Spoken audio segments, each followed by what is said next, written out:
And here we go. All right. Good afternoon. Welcome to another Hidden Gems live stream interview here. We're bringing in another new client to you. This happens to be a QB this time. So we're going to jump into the QB world a little bit here. We're with Nate Hayden. He's from Flower Mound, Texas. Um, Nate has spent some time at the junior college level, the NAI level, and even the D1 FCS level. So he's had a lot of experience. He's bounced around a lot of places.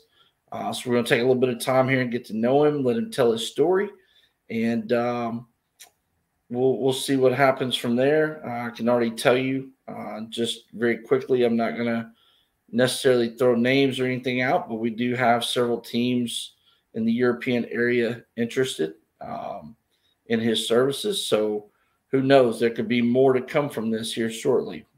Nate, how's things going this afternoon? Man, I'm good. I'm good. How are you? Good, man. I know you just got a throwing workout in. How was that this morning? It was good. I'm starting to break the arm back in and get ready for next season. Get ready to play. Since a lot of these professional leagues playing, a little earlier than the fall. They play spring, summer, so starting to get ready. Ready. Now, I know you told me offline you're working out with some guys that have spent time in the CFL, NFL. Oh yeah. How did that all come about? I mean, are you friends with these guys? Go to college with them? Play high school? Oh yeah. I mean, I've grown up around ball my whole life. Being in the Dallas, Texas area, and I've just throughout my years networked and worked out with a lot of people. I mean, I grew up like a lot of my best friends play major Division I football or have made it to the pro levels, and just through different trainings and things I've done over the years, I've networked with people, and now I throw with USFL, CFL, XFL, NFL guys all the time. I grew up working out with like Donald Driver and a lot of other places throughout a lot of other people and places throughout the years. So just been around I've been blessed to be around a lot of big names and things for sure. And gotten the opportunity to pick up a lot of game and tips from a lot of really talented players and coaches. You say that the name Donald Driver some time ago, several years ago, about 11, I guess it would be. I had a chance to coach his younger brother, President Driver, who is also a QB. President played semi-pro ball for a team in Tennessee, and the Nashville Storm was a nationally ranked, nationally known team. And President happened to live in the area. As I understand it, I think they were from the same dad, different moms, maybe. Yeah. So anyway, when President first started playing for the Nashville Storm, Donald came to some games to take his little brother out and watch him. And I'll say this, President was a good QB. He was a good athlete. I can actually show you some film on YouTube of him, and you see him compete. But, it's funny. When you first became a client a few days back, you were talking about being from Flower Mound, and it clicked in my mind.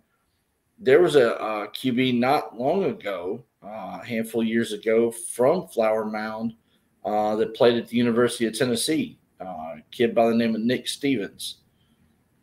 Okay. I'm trying to think. He had a brief. He played some? Yeah, he played some at Tennessee. 6'3", 221. Oh, you're right. He transferred out of Tennessee to Tarleton State. Oh, yeah. Tarleton State's a growing program out here. He spent time with the Titans, the Utah Blaze, the Cowboys, the Ravens, and the San Jose SaberCats. Yep.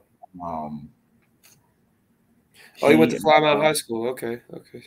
Yeah, he was at Tennessee in 2006. He began playing in 2008 under Philip Fulmer. I was just learning how to play football back then.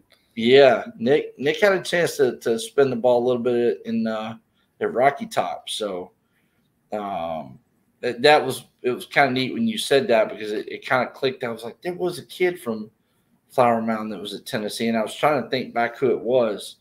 I had to go back and do a little Google search, but yeah, so very familiar from where you're from. Obviously, we got another QB from down in the Texas area on the clientele list, but let's talk a little bit about you. Obviously, we know you're from Flower Mound, so let everybody know where you played high school ball, and then kind of take us through the timeline of the first college that you committed to, and how you ended up at each college following that, and why you made those choices.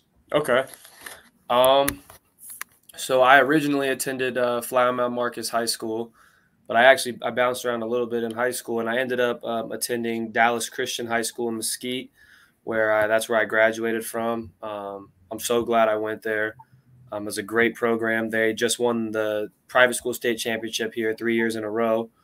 I'm so glad I attended that school. And then I signed out of high school to Ouachita Baptist University in Arkansas, Division II program, top 10 Division II program in the country, nationally recognized Division II school. Another great program. I always felt like that I was under recruited and never really got the shot I deserved. But I had some, ups and downs in high school and some things I understood. And I'm a guy that kind of was a late bloomer in things. And I think if I could do what I could at 18 when I was 14, I probably would have been a lot heavier recruited. But I was kind of a late bloomer. But I ended up getting to where I could really throw the ball and just didn't get much recruitment. Went to Ouachita Baptist. And great program, but they're not a passing team. At least when I was there, maybe 7 to 10 times a game, and it just didn't fit my skill set. It was a great program, just didn't fit my skill set. I just kind of went there. I was excited, and it was the only thing I had at the time. But I decided it didn't fit my skill set, so that I was going to go junior college and try to redo everything. So I enrolled in a junior college in California, and before I ever got to go there, COVID happened, and they canceled junior college football for the 2020 season. And so I ended up not going there. So I ended up going to the University of North Alabama during COVID, but I had to sit out a season for transferring up from Division II to FCS, as North Alabama was making that transition. So I went to North Alabama. I was ineligible for a year, and I was actually a preferred walk-on. I felt that I had earned a scholarship after the year, because they had kind of told me if you were top 3 on the depth chart, you would receive a scholarship. And I felt that I had very well earned that. And then they said they didn't have any money.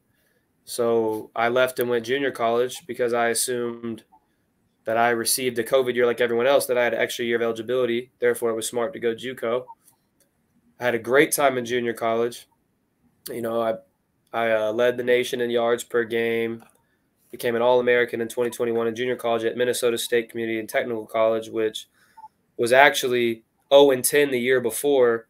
And I don't believe they had won more than 1 or 2 games in a season in, I think, 18 years when I went there. And I could have went to some other junior colleges, but with the transfer portal being as stacked, transfer portal and bounce backs, everything just being backed up everywhere with the COVID stuff, I felt that it was more important that I went somewhere and took as many reps as possible, just with my whole situation and not playing in things. And not that I couldn't have earned anything somewhere else. I just really wanted to make sure I was not spending every day of my JUCO time, splitting my reps 4 ways, when I really thought the development was what I needed.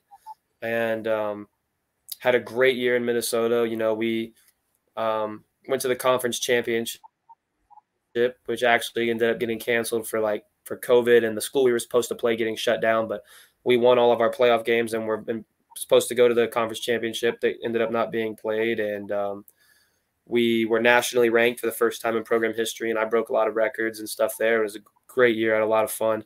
And then I was getting recruited. I was talking to some big schools for a while, and then, with the transfer portal blowing up, they started grabbing FBS transfers and things, and so some of it backed off, but I still had a handful of FCS offers, a lot of Division II offers.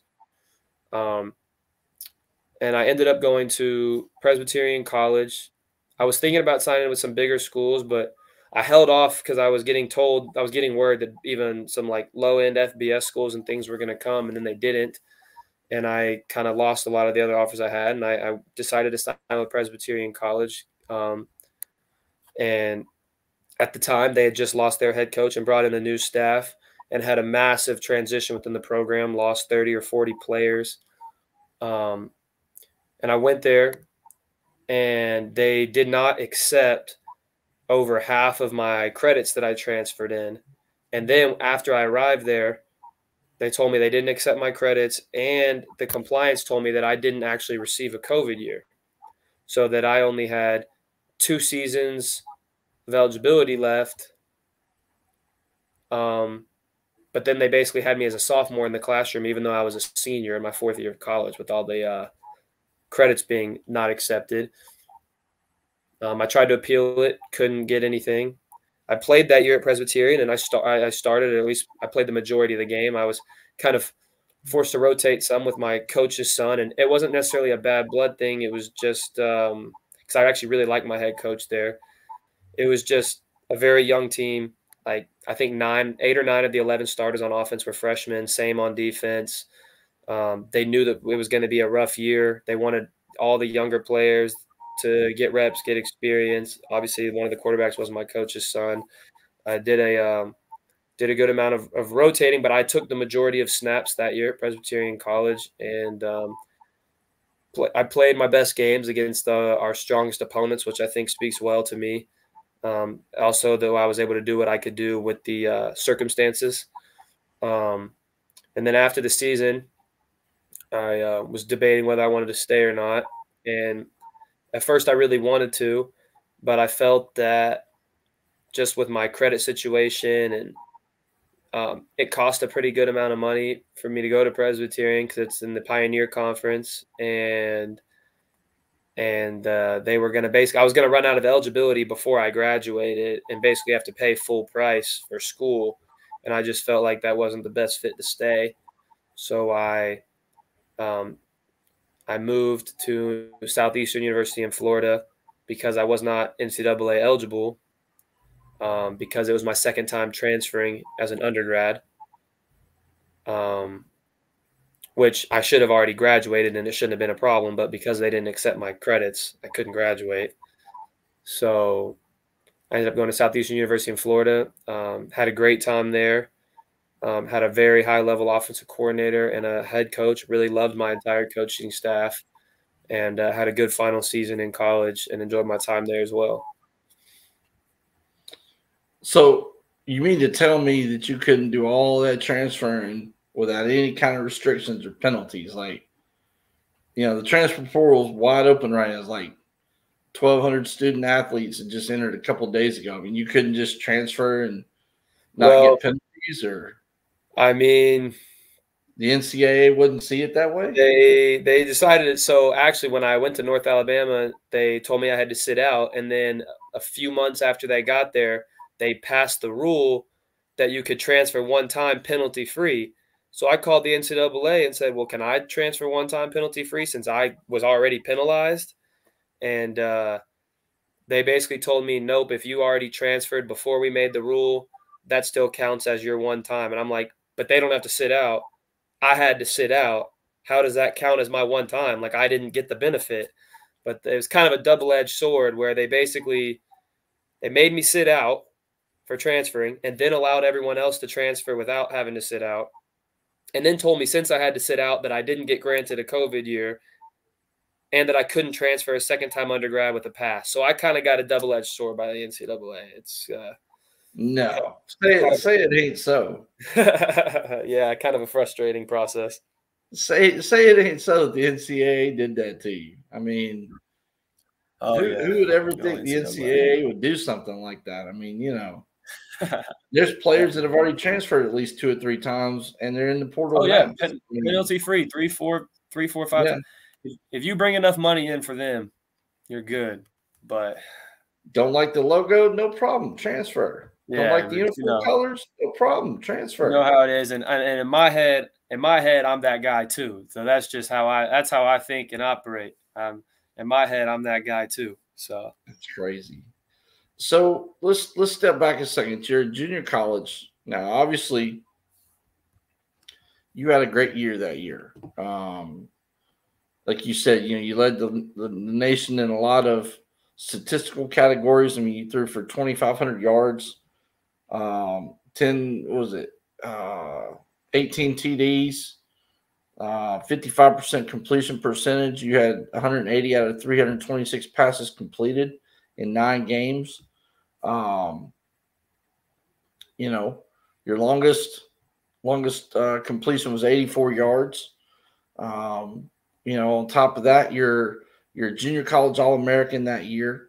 Your first team All Conference. You win the conference championship. You're NJCAA Region 13 Offensive Player of the Year. Your first team All Region 13. Um, first in yards per game at 282.9. Second in TDs at 18. I mean, you did some things that year. I mean, you had some pretty solid production there. yeah, I attribute a lot of that to having some good coaches and teammates and things. It was a fun experience. They let me. My coaches had a lot of faith in me, and they let me play to my strengths and do what I do best. And I had some obviously some good help because it takes a full team to have a good year like that. Right, absolutely. And then you go to Presbyterian, and you have another good stretch there. Let's see. Looking at this real quick. Looks like 101 completions on 180 attempts, 7 TDs, 1,200, almost 1,300 yards, a couple of rushing TDs. I mean, again, pretty productive stat line there. Southeastern, passing wise, 105 completions on 177 attempts, 6 TDs, another 1,000 yards. Played 10 games there. Rushing wise, you had 5 rushing TDs in 10 games. So again, overall, I mean, you've had a career that's 6,000 yards worth of throwing, and probably 15, close to 20 rushing TDs total throughout your career. I mean, that's not bad production overall. Let me ask this. You're from Texas, and obviously in Texas, the air raid is kind of, favored down there in that region. Oh yeah. What offensive schemes have you been a part of throughout your journey, and what are you most comfortable in? And then on the flip side of that question, which offensive scheme has maybe given you more of a headache or some extra trouble, meaning that you had to spend more time in the film room or more time in the playbook or more time on the field with coaches getting comfortable with the concepts? Kind of take me through that question. I know it's a lot there. It's about 3 pieces, but I love this question because I think that I'm the perfect person to answer a question like this because I can speak to so many different things. A lot of people view, attending a lot of different schools, not having a lot of time to get fully acquainted into an offense as a negative. But for me, I think I took some positives out of it, such as I'm very adaptable. I can learn on the fly. And I've had to pick up a lot of different systems, and I've been a part of a lot of different things. So going into the professional world with the sport, I think that it makes me, a good candidate that you can trust, can pick up an offense quick and can do a lot of different things. I've played in the traditional under center pro style system. I've been in the spread option. I've done a little bit of, I've run everything you can imagine. I've run, RPO based systems. I've ran the air raid. I've been in, West Coast system, some run and shoot, traditional spread offense, people that do all of the above, because everybody, sometimes nowadays people think they can just install everything and run everything, and that's the solution. I don't know if I agree with that, but I've been a part of everything, and for me, I'd say I am more of the traditional drop back passer. So I think I felt like I had the most success in my career in the traditional pro style system and also the air raid system. Like, I'm kind of I'm a gunslinger. I'm a load up and chuck it kind of guy. Kind of a stockier built quarterback. I feel like I'm somebody that, because the one thing about the pro style system that I think people don't think about nowadays anymore is that you may throw the ball less per game, like less attempts, but the average yards per attempt is probably greater because you're setting up the big shot. You're handing off, 2-man route concept, big ball, type of things that you're setting up for. And I think that plays into my strengths, just to operate an offense, be a game manager, and then load up, traditional style, just like, how it used to be 10, 15 years ago with the pocket passer. I also think the air raid plays well to my strengths because I feel like I'm a distributor back there, like a point guard, bop, get everybody the ball. It's a simple I like how simple the air raid is and how you rep everything and you get a lot of chemistry and it's easy to pick up. And I think when it's easy for receivers and linemen to pick something up and everyone can be on the same page and everything's gelling well, it's easy to just distribute the ball and really start to get confident and get better as the season goes along. And naturally, the offense creates, good statistics and things. It's almost like you feel like you're not even trying, and then the game goes over and you're like 40 for 50, and you're like, how did I get here? And I don't know. I think that I've had a lot of success in the air raid as well. I think that, obviously not being something I've gotten a lot better at, but wasn't a natural thing to me, was more of the spread offense, spread option, zone read, RPO type stuff. I mean, I think that RPOs are simple because they're one read, but it also comes to understanding the box count. Like, okay, we're in 11 personnel. The seventh man is the guy that I'm playing off of, or we're in 10 personnel. The sixth man is the guy I'm playing off of. Like, who my key backer is, who's my pre-snap or post-snap backers, which side I should play, because a lot of nowadays people tag 2 different RPOs. You have 3 or 4 way goes. So it's one read, but it's really not. Like, there's really a lot to it. And it took me a while to, learn that and get comfortable seeing all of that really quick pre-snap.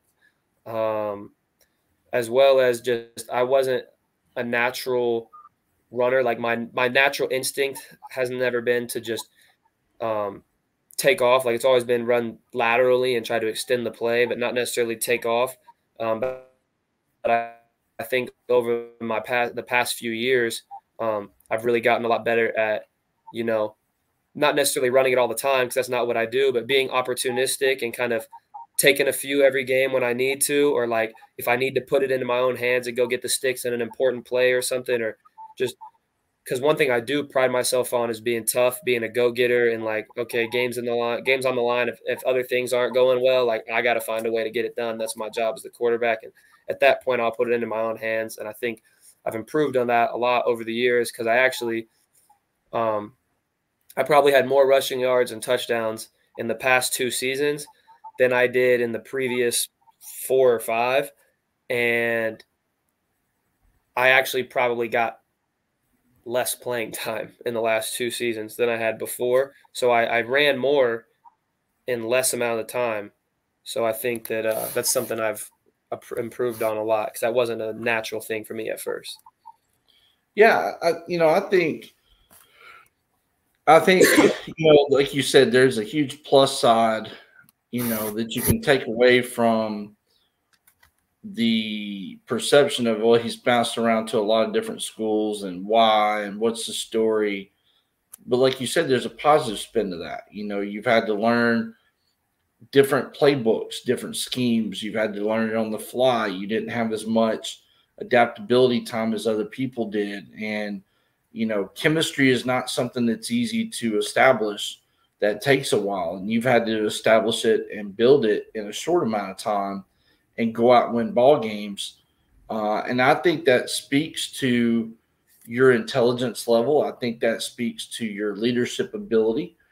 I think that speaks to your personality and how you get along with others and how you're able to mesh and blend yourself with different groups of people, 100%. at different times. Now, on the flip side of that, obviously looking at your stat line, and you and I talked a little bit offline about this, we'll address this just very quickly, but, a lot of coaches professionally will say, well, he threw as many TDs or as many interceptions as he did TDs, or he threw more than he threw touchdowns. But like you already mentioned, you're a gunslinger. And I saw that when I first reached out to you about becoming a client. You are a Texas gunslinger. And the thing that I remember and that I know from the history of football and being a coach and having been around the game for as long as I have, Brett Favre came through the system. Out of Mississippi, and people said the same thing about him. He's wild. He takes shots, takes chances when he doesn't need to, throws a lot of interceptions. But that's just kind of the territory with a gunslinger. You have to take the good with the bad. Yeah, you're going to throw some interceptions, but you're also going to throw a lot of TDs and make a lot of big time plays. And I think too, reading your bio, I think the other thing that's noteworthy is that I think you have that confidence that Brett Favre has and that he's always had, that he believes he can win a ball game regardless of how much time is left on the clock and regardless of the situation. I mean, you've got 6 games, according to your bio, where you led fourth quarter comebacks. That takes a lot of guts. That takes a lot of poise. That takes a lot of patience. That takes a lot of leadership. And I think that's huge. I think that says a lot about you as a QB in a more positive light. So I think that while the interception number may, some people may question it, say, accuracy problem, decision-making problem, I just think it's the territory with gunslingers. And truthfully, in football, you don't see a lot of gunslingers on a regular basis. A lot of these young QBs in the league now are not gunslingers. A lot of them are mobile and dual threat QBs, and you don't even see a lot of pocket passers anymore. And there's still a lot of professional teams that prefer a pocket passer. And I think that you present a ton of tangibles and potential and obviously a lot of credentials already under your belt. And I think when you look at the whole body of work, and I think when you look at all of the pieces of the puzzle, there's way more positive than there is negative. And then obviously we're getting a lot of interest already. So that's proven the point.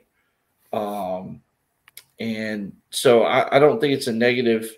I don't think it's something negative to hold your head down about or to be concerned about, but I wanted to at least briefly address the as they say, the elephant in the room, so to speak, and let you respond to that, and you pretty well have. But is there anything additional that you want to say to any coach or scout or GM that may be watching or sees this later on that you haven't already said that addresses that particular topic?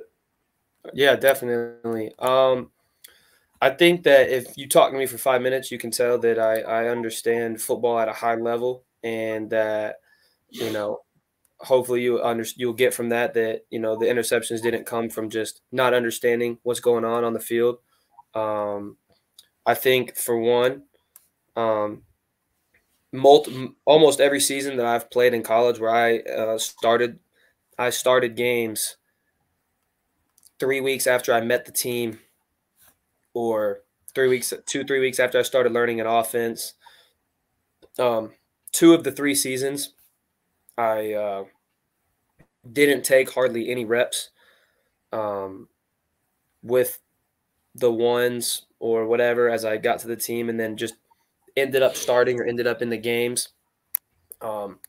You know, throwing footballs to guys that I've maybe thrown 15 balls to all camp, or, that I just met a few weeks ago. And because I think, a talented player, that I end up on the field, which is what I want, but also, it's new. Maybe I haven't had a long time to perfectly execute anything, but I think that I can pick up football pretty fast to where that's not the problem. I think, if anything, the issue is more chemistry.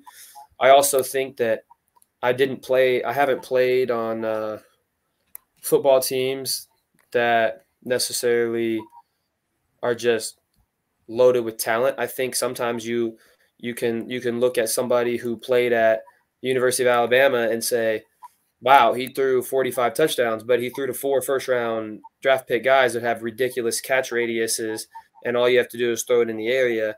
And I think one thing about smaller college football that people don't account for is that, in my opinion, the quarterback play at times has to be better because the blocking may not be as well, the route may not be as precise, the depths may not be perfect, things like that. And I am a traditional pocket passer where, when that breaks down, I'm not necessarily going to go get you 30 yards on the ground. So I need the spacing, the timing, the chemistry, the rhythm to be on point for me to truly play my best. And when you've only been with the team for a few weeks or barely had any reps and chemistry with the players you're on the field with in the game, I think it's hard for that to be perfect.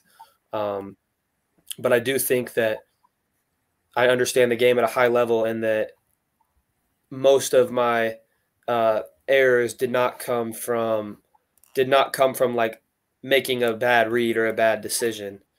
So that's what I'd say to that. Yeah, absolutely. You talk about, being QB and some things you were talking about development wise and different things. You're 6'2", you're what, like 205. Yep. Obviously, man upstairs kind of controls the height game.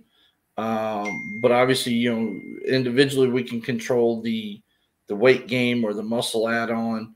What are you doing currently for an off-season program preparing for your next opportunity? And in that question, what things have you identified through self-reflection that you feel you need to focus on the most this off-season going into your first potential professional opportunity?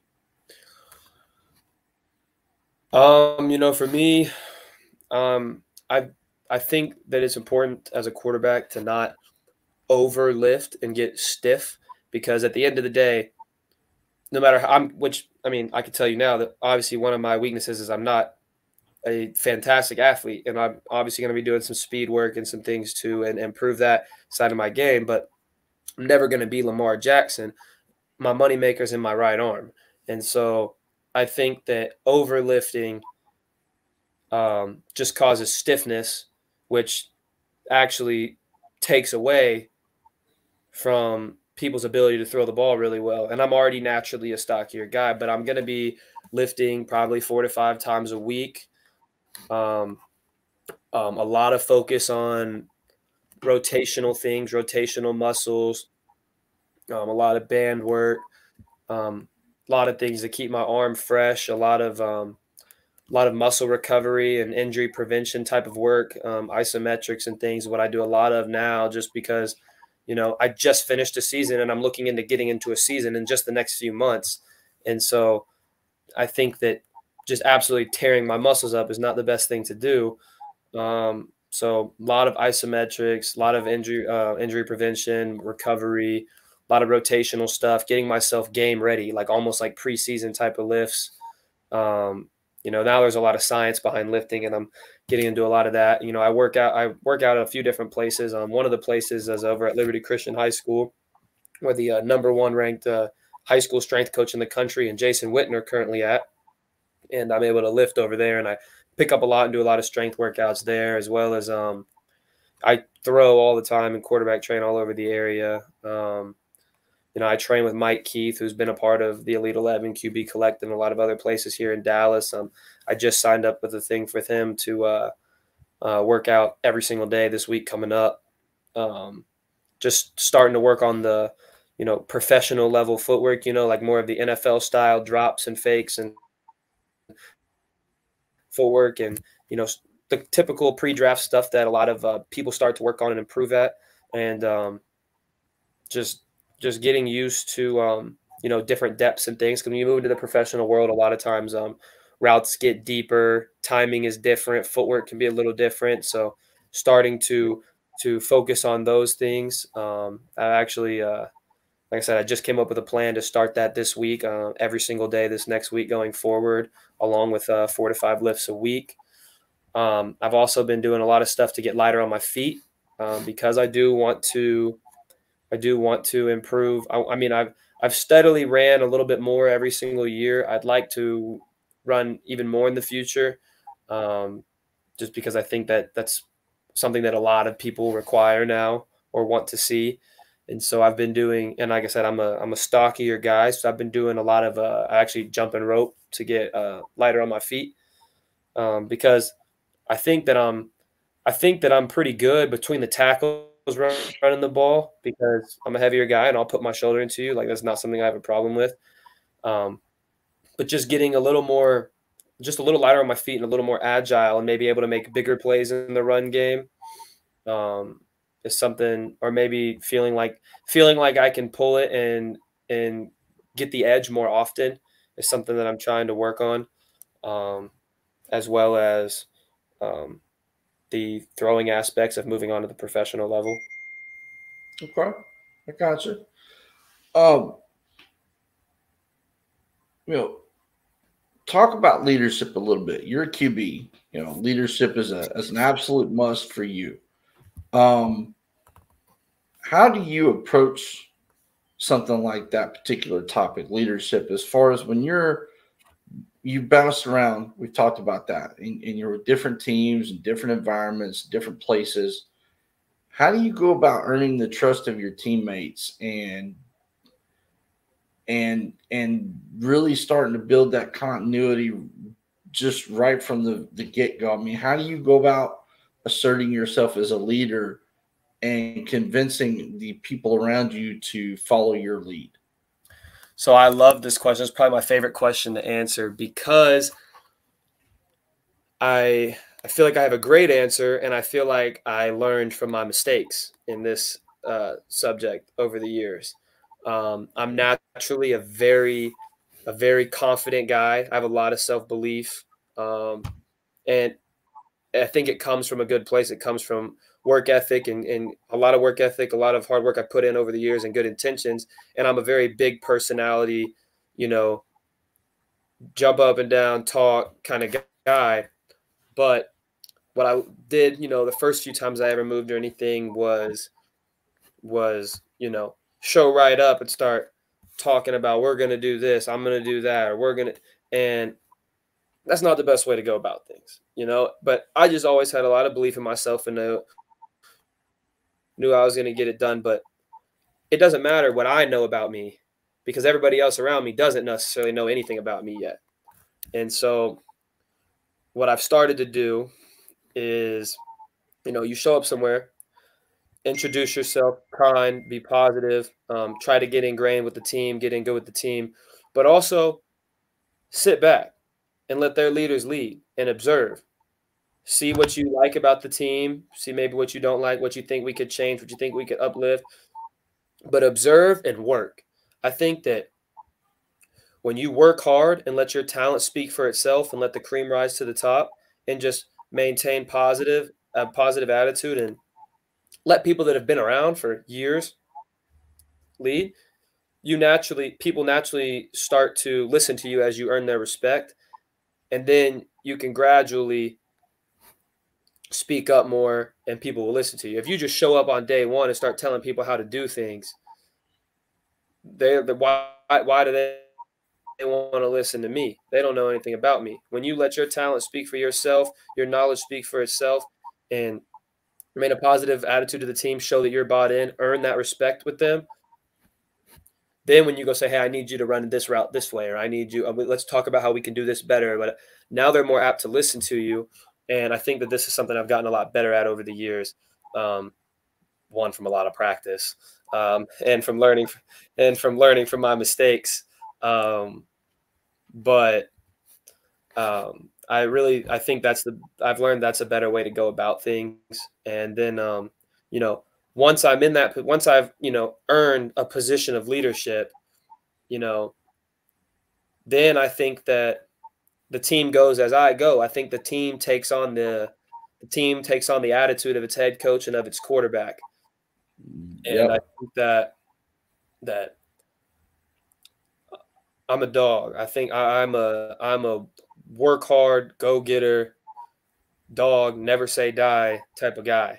And so I think that when you get me in your room, when you get me on your team, you're gonna develop a team that has an attitude, a team that could be down. It doesn't matter how the game's going. A team that could be down, but we're gonna rally. We're gonna no one's gonna quit. That's not happening. We're gonna have we're gonna have some swagger about us. We're gonna have a never say die attitude, and you're gonna get that. And I think that showed up for me multiple times throughout my career in college. I mean, this past season there was 3 times in the fourth quarter we were down 3 possessions and came back in the last 7 or 8 minutes of the game, down 3 possessions. In junior college, in the conference semifinals, down 3 possessions, won the game. Just a never say die attitude and a toughness. And another thing I've learned about a leader is you have to you can't just talk about it, you got to be about it. And I'm a big talker. If you can't, I'm a talker. I'm loud. I'm going to talk your ear off. I love to talk. I love to explain things. But whatever I talk about, I'm going to be about too. Like, if I get popped, I'm going to get right up off the turf and keep on pushing, because I think that when the team sees that, they're going to have that toughness about them too, instead of laying down for a minute. When they see the guy that, when they see the guy that's telling them to be like that, doing that, they're going to be like that too.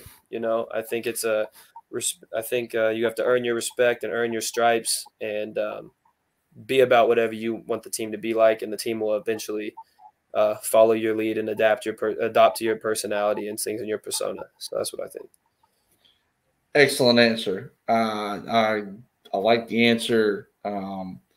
You can obviously tell you've reflected back and you've thought about and evaluated the situations you've been in, and you've obviously, like you said, learned from various situations. Maybe you made a mistake on how to be a leader. Maybe over here you did a better job, and you look at 2 and figure out, okay, what's the happy medium between the 2, to where I can, start to fit in a little easier and be able to run forward with it, and so like the answer. Obviously you can hear the energy oozing out of you every time you talk, answer a question. And I think that's a huge positive too. I think a guy that gets excited about football and excited about their job and their position, I think that those tend to be the great players versus the ones that tend to be a little more reserved and quiet about things. And so talk to me about this. Athletes are role models. You're role models for youth athletes. You're role models for teenagers, young adults, elderly people, people in general. How important is it to you as an athlete trying to become a professional athlete? How important is it to you, the image that you portray on and off the field, to those who look up to you? That is something that's extremely important to me. I am a man of faith. I'm a Christian, and I believe that it is extremely important to kind of be about what you talk about. Like I was saying about as a leader as well, I think that, who am I to go, smile and tell kids not to do bad things or to do certain things, or, and then be seen out doing things that I'm telling other people not to do. And so I think as a Christian, it's important to, obviously no one's perfect, but to try to strive to be like Christ and to try to live the best type of life you can. be a positive influence for people in general. And I really pride myself on that. It's just something that's really extremely important to me. I want to be as involved in whatever community I am into next. I want to be as involved as possible. Like, that's going to be one of the first questions I ask. Like, what can I do for the community? What can I get involved in? What can I do for the fans when they show up? What can I do for kids? What can I go be a part of? I mean, that's a huge thing for me, to be able to do that and leave my mark and leave an impact. And most importantly, be Christ-like and spread Christianity and show people what it's like to have Jesus in your life. Well, you just stole my thunder, so we'll go ahead and just piggyback right on off of that. You talked about community service and being involved in the community. Obviously, in college, every college has their own philosophy and thought process about what community service is and what that looks like. Professionally, every team has an idea as well. What types of community service efforts have you been involved in the past? And moving forward, once you become a professional athlete, what particular causes or efforts have you seen, heard about, been told about, read about, seen on TV that you've said, I want to get involved in that as a professional athlete. I want to make my mark in that particular community service effort? All right. Kind of two-parter there. So I have, growing up, my family and I always, since it's Christmas time, I'll start with this, always would go to there was a New Horizons orphanage here in Texas, and we would always get an orphan every year and bring presents to them for Christmas every single year. And I had a lot of fun doing that. Also, I feel like I've been a big help just in the area, just with just offering general help to the less fortunate in general. Like, I've always been the guy that would take people home that didn't have a car, didn't have a way to get home, or would buy someone food, or just little things like that. And then I helped lead a Bible study that had over 250 high school boys in it at one point for a few years. And so those are all things that I've tried to be consistent in. And in the future, what I'd really like to do is I love kids. I want to be a high school football coach one day. I love kids. I love being involved with kids. And any way that I can help alter someone's life is big to me, because I just think it's very important to get somebody when they're in their most impressionable years and be able to help mold. And so that's something that's very important to me. And I have a twin brother that has autism, so to be able to maybe work with kids with mental disabilities or physical disabilities or anything is something that would be big to me, and something I would love to be a part of. Being able to be around and coach kids in general, lead a Bible study for kids, anything I can do in your community once you let me in the door, like, I want to be around and be a part of. So I'm going to ask you something that's not really part of my normal questions, but you're wanting to play overseas potentially because the opportunities there, but resume building opportunities. When you go overseas, one of the big things is to not just be a player, but a lot of times they try to kill two birds with one stone. Instead of hiring a coach and a player, they'll try to hire a player that can also serve as a coach. I had a DB a couple years ago I sent to Denmark. He played at the University of Hawaii under Norm Chow. Corner, safety, kicker, returner, and they asked him to take on the role of defensive coordinator. So he got a coaching contract and he got a player contract. Obviously, a little bit more money, but a lot more responsibility. How do you feel about potentially walking into an opportunity where they ask you to coach? And let me clarify that too. I'm not just talking about the team that you would be playing on, because especially in Europe, their youth program is not the same as what we have, like Pop Warner, middle school, high school, that kind of thing. It's more like the soccer system. It's a U system. So there's a U 18, U17, 16, 15, whatever. Yeah. I've got a QB in Sweden who just re-signed with the Kristianstad Predators. He was the QB coach for the U19 team, and he was the head coach of the U15 team. And so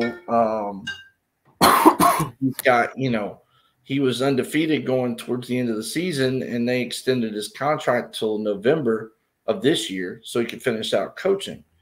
How do you feel about that, walking into an environment like that where you're going to be asked to potentially coach as well as be a player?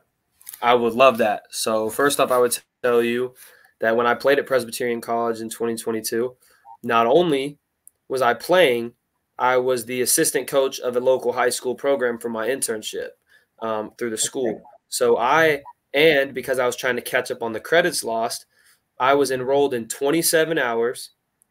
I was a Division I starting quarterback, and I was an assistant coach at a high school at the same time. So if anybody knows how to juggle things, is me. I can do that. I can have a lot of different things on my plate, and I can get them all done. Being able to coach would be a blessing. I would view that as an absolute positive, not a burden or something that I'm just obligated to do.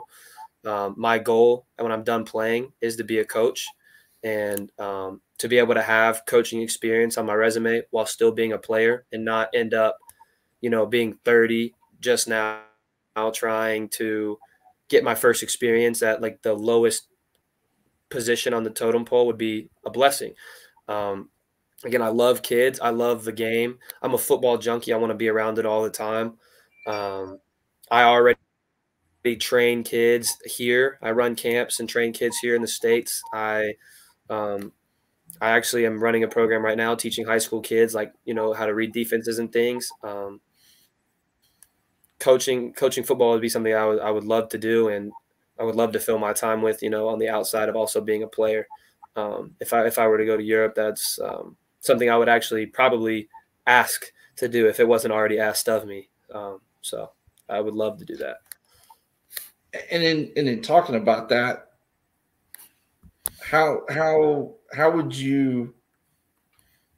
serious? No, I don't want to say it that way. How would you view the opportunity? Let me say it that way. How would you view the opportunity to be an ambassador to the game in a foreign country, knowing that you're representing something bigger than yourself? All the colleges you played for, your high school, your family, your hometown, your representation, everything. The United States of America, you're representing all these different things, and you're being an ambassador to the game in a foreign country, teaching them and sharing insight with them about what we know and what we've learned over the 100 years or more that we've been doing football here in America. How would you view that opportunity? So I've always felt like that I was meant for something big like that, meant to make an impact on people. I feel like God blessed me with a very specific set of talents, but also a very specific personality. And I've always felt like I was meant to make an impact and be a part of something big like that. And if working hard, all this hard work I've done over the years and my talents led me up to that moment, then I would say it was all worth it. I think that I'm a great person to have as an ambassador for your team, for your city, for your country, whatever the case may be. I'm someone that's always going to walk in with the smile on my face. I can't turn anybody down. I will sit there and talk till midnight, till 2 a.m, till I'm blue in the face. With every single person, I would not leave one person hanging that wanted to talk to me or wanted to meet me or wanted to see me or learn about football from me. I would view it as such a blessing, and I think that it would change my life as much as I hope to change theirs. And that's honestly probably one of the things that gets me most excited about the potential of playing in Europe is more than just football. The potential to do things like that is just a major plus for me. I just view that as such a life-changing opportunity that you can't necessarily do over here. And I don't know. It just seems like something that I would really be interested in. And if you let me on your team, I hope that I'm able to be the best ambassador you've ever had for the sport. Like that's something that I would very much pride myself in being a positive impact on. Who do you model your game after? Oh, that's a good question. Okay, so Curveball. got you. So few different people that I've really watched a lot over the years and have felt like I have similarities to over the years. I think that really have spent a lot of time watching Aaron Rodgers over the years. Not necessarily because we throw similar or certain things, but what I really like about when you watch Aaron Rodgers is his calmness. Something I've learned over the years is that the quarterback needs to be the calm in the chaos a lot of times, because a lot of times Yep. the other players, whether it's pregame, during the game, postgame, the rest of your team is jumping up and down and screaming, mad, maybe throwing their helmet, whatever. And I'm an animated guy, but I've learned that there's a lot of times the quarterback just needs to be the calm. And if you watch Aaron Rodgers, they could be down by 2 touchdowns with 2 minutes left, and they'll zoom in on him on the TV, and he is just stone faced, or maybe has a smirk walking down the field and just walking. He just knows. He just knows he's Yep. got it, and he's just got this sense of calm to him that I think is huge for a quarterback. Because even coaches get like the players where they get frantic, stressed. And just for the quarterback to be that like we're good, everybody reset. I think is huge, and I picked a lot of that up from watching Aaron Rodgers over the years. Someone I've been compared to skill set wise and maybe just frame wise and things over the years has been Baker Mayfield, because Baker I'm Mayfield. a loud animated guy.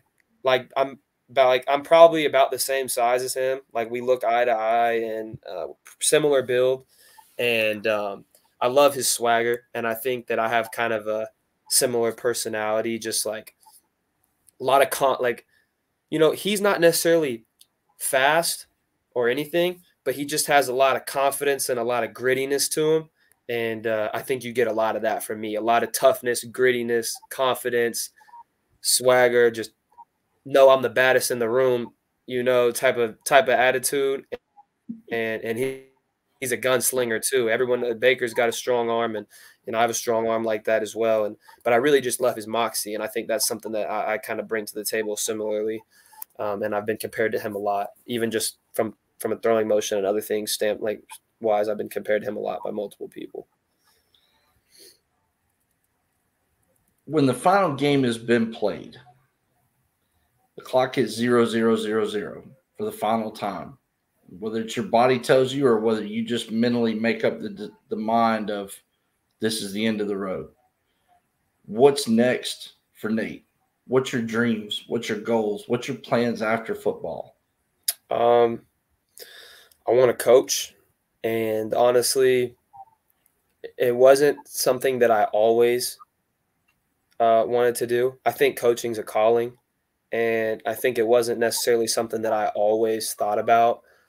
But I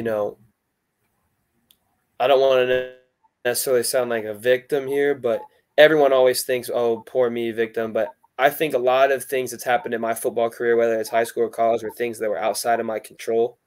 Or, I think I've experienced a lot of things where I just thought, oh, I would have handled that differently, or I would have done this differently, or, certain things like that. And it started to make me have this calling to coach. Just, the more I learned from my mistakes, and the more that I saw maybe positives or negatives in the game, or things that I thought maybe the game needs changed, I started to get this calling to coach, and I started to gain this passion for kids. And I just think I'm such a football junkie, and I love football so much that I can't be away from the game. I want to be on the field coaching. I want to be involved in the game the rest of my life. And I just think that coaching football is the best way I know how to increase my ministry as a Christian. And I also think that it's a way that I can bless a lot of people. And I think now that I've experienced the highs and the lows, the positives, the negatives, the good and the bad with football and the business side of things to some degree, and just seeing a lot of how things work, that I can be someone that can help kids navigate the process and not necessarily go through some of the struggles that I did, because I know I've played in every type of locker room all over the country at all different levels. I can speak to any different experience you can think of as far as the game. And I think to be able to have those experiences and that advice for kids and be able to help them navigate the process and maybe make it simpler for them than it was for me, as well as being able to increase my ministry, has really gave me the calling to be a coach after I've done playing. When you're done playing, when your career's over, how do you want to be remembered as a football player? What do you want people to remember about your football career? I think the most important thing to me is that I'm remembered for who I was and how I impacted people more than what I did on the field. Now, obviously, what I do on the field is extremely important to me. I want to be a professional about this, and I think that I've got the talent to take this a long way. And I've always thought that I'm a big believer in myself, and I work extremely hard. But I think most importantly for me is the impact I make on people. If I go somewhere, when I leave, I want them to be like, dang, like I loved having Nate in the room. Like he brought so much positive energy to the room. Like I loved talking to him. He still keeps up with me to this day. And I want the community to feel like I started something or did something big for the community, and to remember me as just a positive light, like someone that was able to brighten everyone's day. Like I want people to remember me as someone who, even if things maybe weren't necessarily going great for me, because football at the end of the day there's no guarantees in football. And I've probably had a lot more negatives than I've had positives when it comes to the sport some days, but that I still showed up with a smile on my face and made someone else's day better. So this has been one of the most impressive interviews I've done, to be truthful with you. You're well-spoken. You've thought through your answers, and you've put some thought into these things well before this interview. And it's been a pleasure. It's been an honor. I'm grateful that you've put trust in me to help advance your career. I'm excited to see what the next step brings. Obviously, you and I know behind the scenes there's some things that we're working through right now. And we'll hopefully have some answers in the coming days. But like I said, it's been very impressive, and I appreciate your time. It's been obviously a chaotic day. The phone's been going off nonstop, and I love it. I appreciate your patience, and I appreciate you being willing to take time with me. Real quick, tell everybody how they can find you on social media. What platforms? What are your usernames, handles? If they want to reach out, how can they find you? The two platforms I'm the most active on are Twitter and Instagram. On Twitter, you can get me at Nate Hayden QB, and on Instagram, you can get me at Nate_Hayden. Doing a lot of advertising as far as both my playing and coaching careers and things that I'm working on. And you can reach out to me with any questions or anything you have for me, and I'm usually pretty quick to answer. Nate, again, thank you so much. It's been a real pleasure. I mean, this has been a great interview. Anybody, coach, scout, general manager, coach that's been watching, player personnel director, I have seen people popping in and out. I know one of our clients, Luis Ferreira, kicker who is headed to the AFL, popped in and liked the interview. But anybody else that saw the interview that wants to see Nate's profile, you can go to our website. That information is scrolling at the bottom of your screen right now. Click on his name or his picture. His profile will open up. You can watch his film. You'll be able to see this interview there. Once this interview is concluded, we'll make sure it's on there before the night is over. If you have an opportunity for him and you'd like to discuss that opportunity with us, please reach out to Hidden Gem Sports Scouting. Our number, our email address, you can find those things on the website, on our social media pages. You can DM us on Facebook, Twitter, LinkedIn, Instagram. So, like I said, we look forward to hearing from anybody that does have an opportunity. that would like to throw their name in the ring for his services. And we really do appreciate everybody that views these interviews. It's very meaningful. There's been times we've had coaches chime in and ask questions, but it's very, very appreciative of that, and the athletes enjoy it as well. So with that being said, that concludes this interview. Look forward to seeing everybody back here with another client. But for now, we'll say so long. Have a good evening, and I hope everybody has a good weekend. Obviously, the weekend is coming up. Be safe, and we'll see you next time. Thank you so much. Peace.